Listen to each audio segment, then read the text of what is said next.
Hello, world. This is Lisa Friedrichsen, your friend and computer science professor from Johnson County Community College. In this short screencast, I'm going to do a second demo of how to modify these WestBoss JavaScript 30 projects so that you can get a 20 out of 20 in my class for a great effort. And in that, you're going to document your name and the date at the top of all files. You're going to document the source of all code and other content.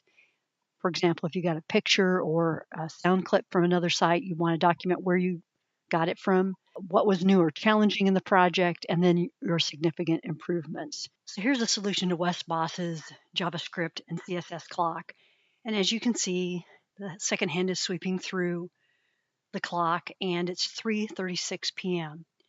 Here's my solution with a significant improvement. And so you can see I've changed the HTML and the CSS. I've got a different background.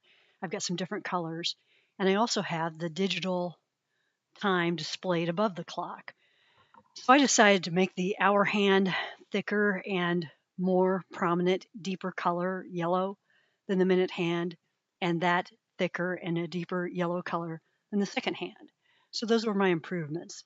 Let's look at the code. The HTML, as you know, you're going to document your name and the current date in either meta tags or in a comment.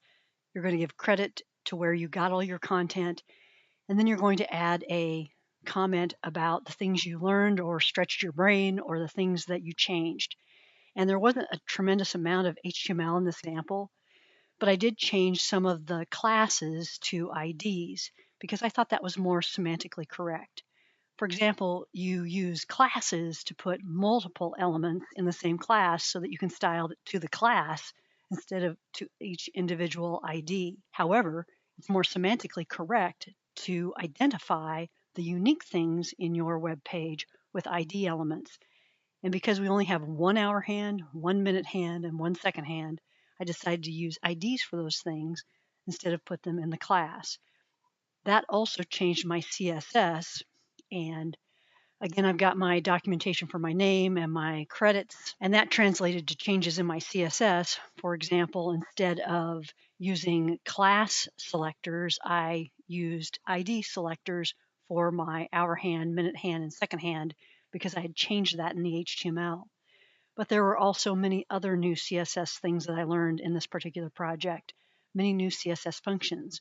You're already familiar with the URL function because you've used that to specify an image for a background, but you might not be familiar or have experience yet with the translate Y, rotate, or cubic functions, and they were also used in this particular exercise. I also got more experience in some CSS properties of transform, transform origin, and transition timing function, which helped make that second hand sweep around the clock. On the JavaScript file, I identify my name and the credits per usual, and then identify the things that were new or expanded my brain in this exercise. Also, because I changed many classes in the HTML to IDs, I had to use a different method. I used the getElementById method to uniquely identify the second-hand ID.